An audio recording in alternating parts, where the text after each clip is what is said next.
भगवान श्री कृष्ण जब सुदामा जी के आने की खबर सुनते हैं तो दौड़े दौड़े भागे चले आते हैं, नंगे पैर दौड़े दौड़े आते हैं और सुदामा जी को अपने सीने से लगा लेते हैं।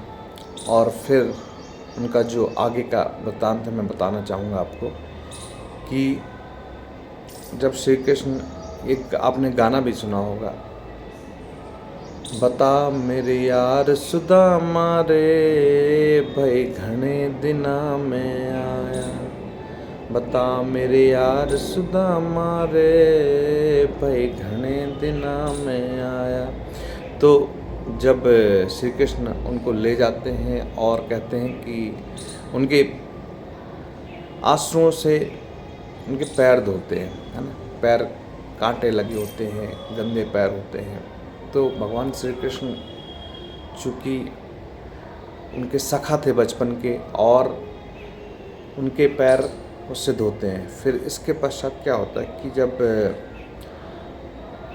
वो कहते हैं कि भैया मेरे सखा, आप बताइए कि कौन सी भाभी ने मुझे खाने के लिए क्या भेजा है, ये भाभी ने कुछ भेंट भेजी है कि नहीं। तो सुदामा जी एक पोटली होती है उससे छिपाए रखते हैं, उसमें चावल होते हैं। तो वो जब देते हैं तो श्री कृष्ण एक मुट्ठी खाते हैं तो दूसरी मुट्ठी खाते हैं और इस तरह से वो सब देते जाते हैं भगवान श्री कृष्ण। तीसरी मुट्ठी जब वो खाना प्रारंभ करते हैं तो रुक्मिणी उनको रोक लेती है, कहती है कि प्रभु आप ही अकेले खाएंगे सारे, हमें नहीं देंगे।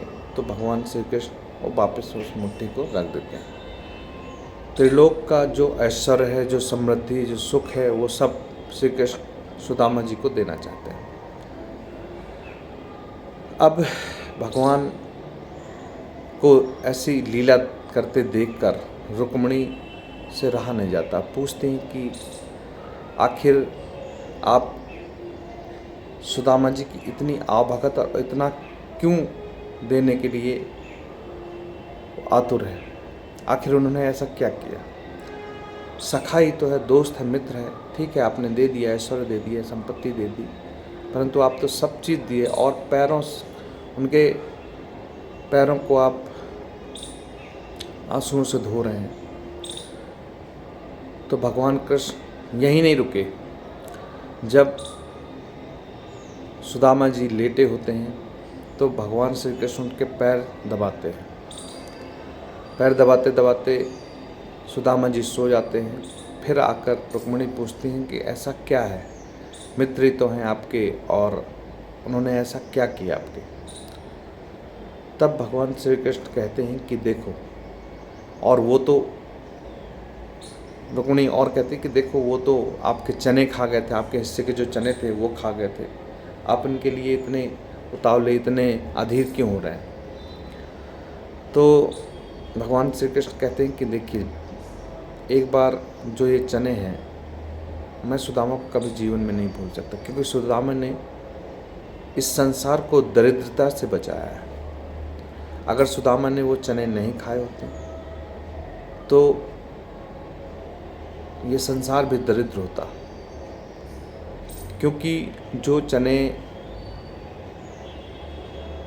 गुरु माता ने दिए थे मुझे खिलाने के लिए, तो वो चने किसी चोर ने ब्राह्मण के घर से चुराए थे और ब्राह्मण ने श्राप दिया था कि जो भी ये चने खाएगा वो महादरिद्र हो जाएगा, यानी उसके यहाँ लक्ष्मी तो कभी जीवन में आएगी ही नहीं, महादरिद्रता को प्राप्त होगा।